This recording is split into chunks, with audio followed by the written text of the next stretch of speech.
Good evening.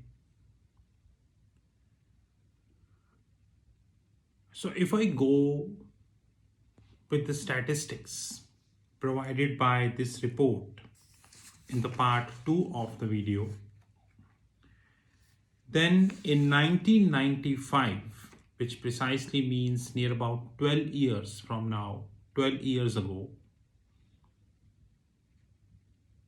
no, 27 years ago, the global sovereign debt was 16.7 trillion, according to this report. So in 1995, which means 27 years ago, it was 16.7 trillion.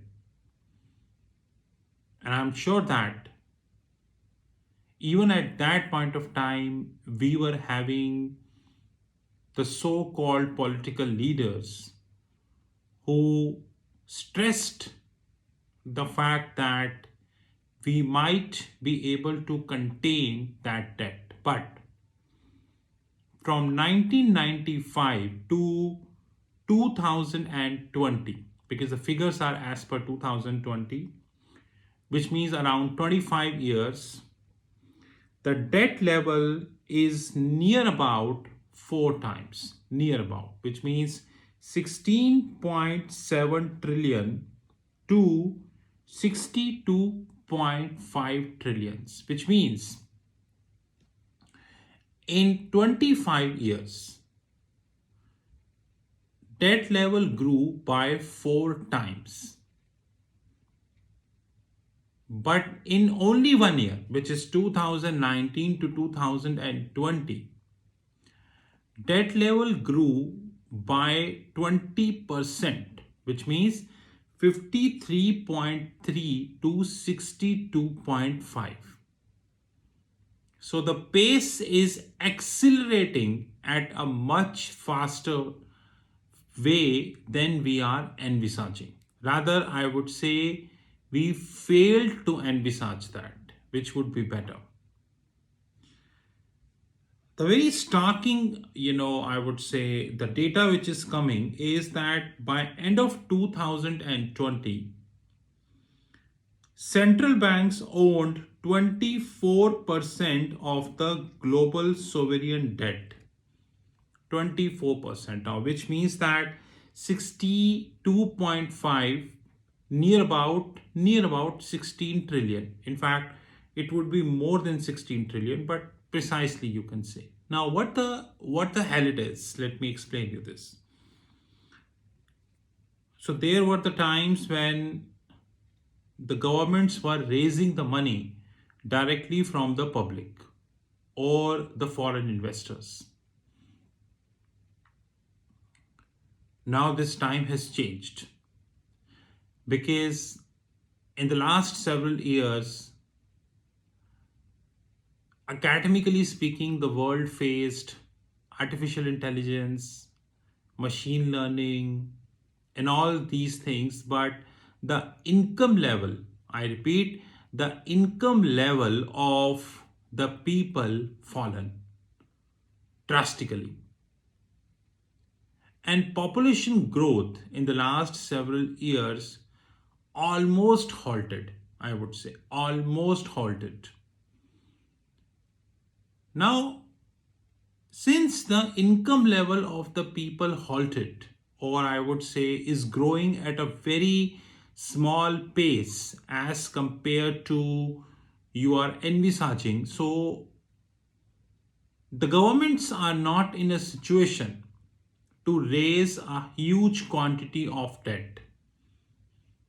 So what governments now doing, and it is not that few countries, everyone, almost all governments are doing that. Almost all governments are doing that. So what the governments are now up to is they are asking the central banks to print the money, irrespective of the denting consequences of this, irrespective. And the central banks are forced to follow this instruction. And they are also printing the money. Since they are printing the money, this adds up to a concept called financial inflation, which we'll talk later. But this lying in the balance sheet of the central banks, just like Federal Reserve is near about 8.5 trillion of balance sheet. European Central Bank is also having an near about 8 trillion of balance sheet. People Bank of China is very near to 6 trillion of balance sheet, rather 7 trillion would be the precise figure. Bank of Japan, where the debt to GDP ratio is ballooning, I would say, ballooning to 300%, which means if your GDP is $1, I would say your debt is $3. The Bank of Japan is also near to 8 trillion, you can say. So together, Federal Reserve, European Central Bank, Bank of Japan, and People Bank of China, together, they contribute near about 31 trillion worth of debt. And majority of this debt in the last several years is because of the printing of the money. Rather, I would say excessive printing of the money.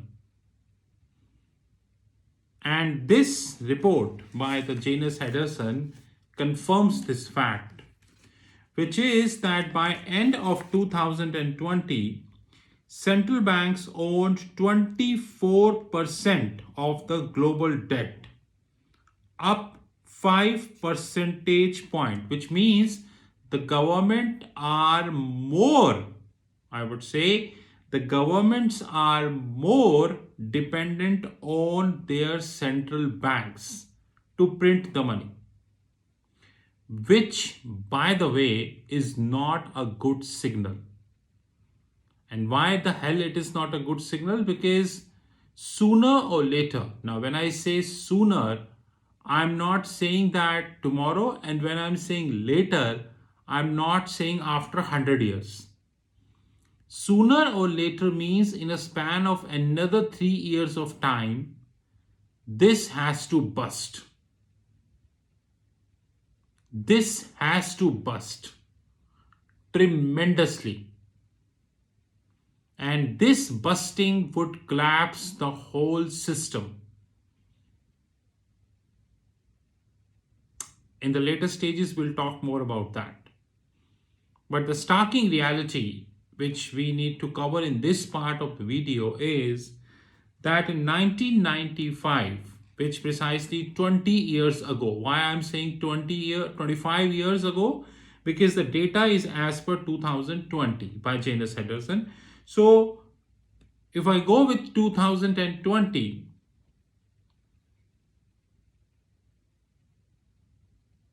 in 1995, the global sovereign debt was 16.7 trillion, which in 2019 rose to 53.3 trillion.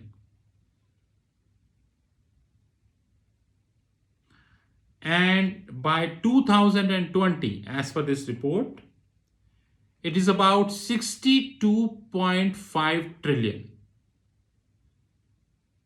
which is very near about 4 times of the 1995 figures. And out of this 62.5, near about 24%, which means 25, you can say 1/4, which is near about 16 trillion figure.